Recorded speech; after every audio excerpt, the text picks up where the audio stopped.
Cette vidéo va montrer comment trouver la limite d'une suite du type un plus 1 égale f de un, où f est une fonction continue. Voyons la méthode à travers un exemple. Dans cet exemple, on considère la suite définie par u0 égale 2 et un plus 1 égale 2 tiers de un plus 3. Nous cherchons alors sa limite.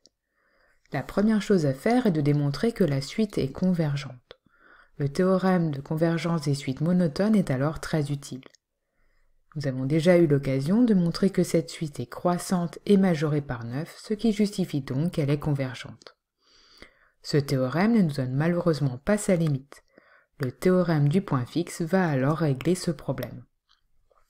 En effet, il affirme que si f est une fonction continue sur un intervalle i, et si x appartient à i implique f de x appartient aussi à i, alors lorsque la suite définie par un plus 1 égale f de un converge, alors nous savons qu'elle converge vers un nombre L de l'intervalle I et solution de l'équation f de x égale x.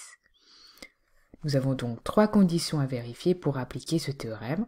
D'abord la continuité de la fonction f, ensuite le fait que si x appartient à i, alors f de x appartient aussi à i, et la convergence de la suite que nous venons de vérifier.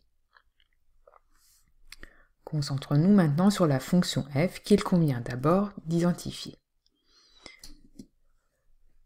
La suite un est définie par un plus 1 égale f de un.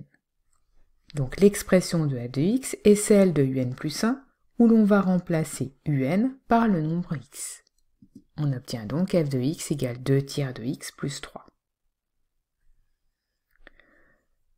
Intéressons-nous maintenant à l'intervalle i. La plupart du temps, l'intervalle i choisi sera R tout entier, ce qui allègera considérablement cette étape, puisque pour une fonction à valeur réelle, si x appartient à R, alors l'image f de x appartient elle aussi à R. Le choix d'un intervalle i plus restreint sera cependant nécessaire lorsque l'équation f de x égale x aura plusieurs solutions, donc plusieurs limites potentielles. L'intervalle i nous permettra alors de choisir la solution de l'intervalle i comme limite. Voyons tout de même ici l'exemple d'un intervalle restreint. Comment choisit-on l'intervalle i? Il faut trouver un intervalle qui contient tous les termes de la suite. Ici, nous savons que la suite est définie par u0 égale 2 et qu'elle est croissante et majorée par 9, ce qui signifie que tous les termes sont compris entre 2 et 9. L'intervalle i de 9 est donc assez naturel. Montrons maintenant que si x appartient à cet intervalle i, alors l'image f de x appartient elle aussi à l'intervalle i. Pour cela, il est nécessaire d'étudier les variations de la fonction f pour trouver un encadrement des images sur l'intervalle i. Nous savons ici que f est une fonction affine avec un coefficient a positif. Elle est donc strictement croissante sur R. Ce qui implique que si x est compris entre 2 et 9, alors les images seront rangées dans le même ordre et nous aurons alors f de x compris entre f de 2 et f de 9. Calculons alors ces images.